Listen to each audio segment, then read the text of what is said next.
In a poignant signal of a fast-changing media landscape, the Boston Phoenix sent out a short and simple tweet Thursday afternoon. "Thank you, Boston. Good night and good luck."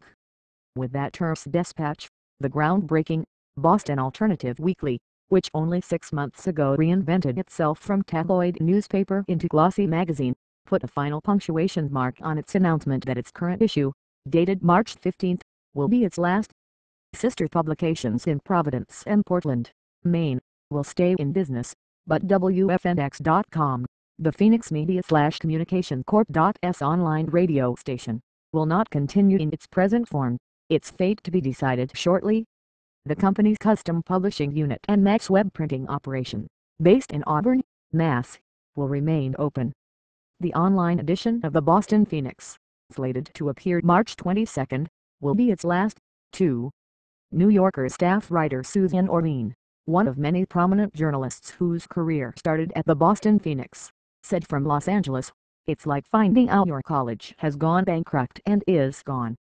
I am a child of the alt weekly world and I feel like it has played such an important role in journalism as we know it today." Employees at the Phoenix, whose origins date back to 1966, were told of the closings by owner and publisher Steve and M. Mindich at a 2 p.m. meeting Thursday. It is expected that about 40 employees will be let go within the week and another 10 or so soon after, according to executive editor Peter Cabzes, who described the general reaction among Phoenix staffers as shell-shocked. "Several people were crying during the meeting," according to one person who was there. "There had been widespread apprehension about a shutdown on Wednesday, when the meeting was announced," Cabzes said, and staffers in Portland and Providence feared they might also be let go. Keeping the Phoenix afloat was costing Stephen more than $1 million a year, Cabzes calculated. "He's performed an incredible service to the community, and I don't think most of the employees here realize how committed he's been to keeping the paper going. Employees will not get any severance pay. We'll get paid for this week and if we're owed vacation time, but no severance," said staff writer Chris Farroni. "It's sad, but also not. It's not an anger thing. Everyone's really proud. We went as hard as you could to the end." The Boston Phoenix's owner and publisher doesn't plan a formal bankruptcy filing, but the company has hired the Gordon law firm in Boston to liquidate the paper's assets and distribute the proceeds to creditors.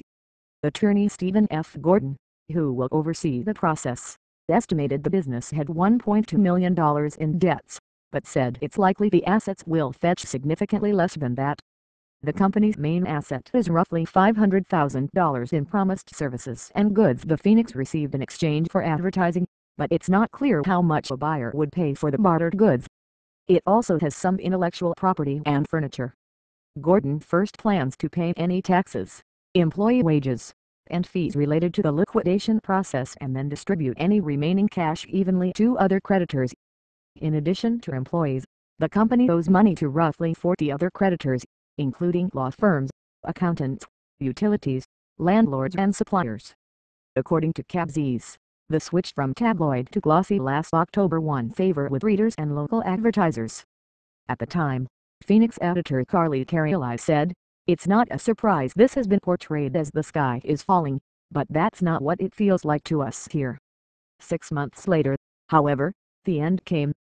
There were not enough national advertisers to make the glossy weekly economically viable.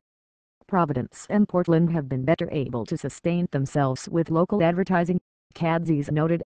Last spring, Phoenix Communications sold its interest in other media properties, notably the Spanish-language paper El Planeta and terrestrial radio station WFNX 101.7 FM. News of the Phoenix's closure only 6 months after the format changed blindsided even alternative media insiders. "It was shocking to me, I was not expecting this at all," said Tiffany Shackelford, executive director of the Association of Alternative News Media in Washington. "My understanding was that the new format was successful and that the glossy was starting to attract national advertisers." Local media critic Dan Kennedy, the former Phoenix staff writer, wrote on his Media Nation blog that he was not even going to try to write a real post about this today. "I'm getting bombarded from all directions. And besides that, I'm devastated," Kennedy wrote. Orlean, too, was reeling, saying she received her education as a writer at the Phoenix when she worked there in the 1980s. Others who started at the paper include Joe Klein, Sidney Blumenthal, Janet Maslin and David Denby. The weekly's closing, Orlean continued, removes one more venue for a certain kind of writing that I know was very important to me. Shackelford said that despite the loss of a storied brand like the Boston Phoenix, the alternative news industry remains healthy.